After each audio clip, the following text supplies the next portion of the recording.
Zaburi y'ijana na gatatu. Zaburi ya Dawidi. Mutima wanje himbaza Uhoraho, namwe ibimbamwo vyose muhimbaze izina ryiwe. Mutima wanje himbaza Uhoraho, ntiwibagire ivyiza yakugiriye vyose. Niwe aharira ibigabitanyo vyawe vyose, agakiza ingwara zawe zose. Agacungura ubugingo bwawe ngo ntibuje mu mahonero, akakwambika imbabazi no kugirirwa neza nk'igitsibo. Agahaza ubukambwe bwawe ivyiza, agatuma usubira mu busore busha bumeze nk'ubw'inkukuma. Uhoraho akora ivy'ukugororoka, agacira imanza impahazwa. Yamenyesheje Mose inzira ziwe, ibikorwa vyiwe yabimenyesheje Abisirayeli. Uhoraho yuzuye imbabazi n'umunyabuntu, ateba kuraka, agira ikigongwe cinshi. Ntazokwama ahana, ntazohorana uburake imisi yose.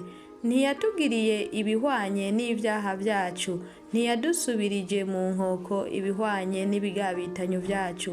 Nk'uko ijuru ryitanguye isi, niko n'ikigongwe agirira abamwubaha kingana.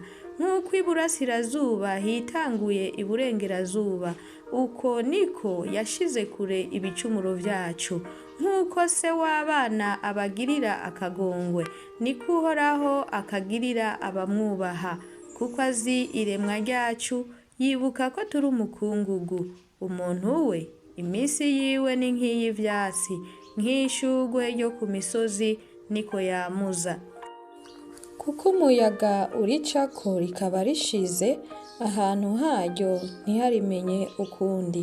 Ariko imbabazi Uhoraho agirira abamwubaha zahereye kera hose, zikazoshitsa ibihe vyose, kandi ukugororoka kwiwe kuzoshitsa no ku buzukuruza babo. Niko agirira abitondera isezerano ryiwe, bakibuka ivyagezwe vyiwe bakabikora. Uhoraho yahamangiye intebe yiwe mw'ijuru, ubwami bwiwe buganza vyose. Muhimbaze Uhoraho mwebwe bamarayika biwe, mwebwe banyenkomezi nyinshi bashikisha ijambo ryiwe, kubangira ugutwi ijwi ry'ijambo ryiwe. Muhimbaze Uhoraho mwebwe ngabo ziwe zose, yemwe basavyi biwe bakora ibimuhimbara. Muhimbaze Uhoraho yemwe bikorwa vyiwe vyose, mumuhimbarize ahantu hose aganza. Mutima wanje himbaza Uhoraho. Amen.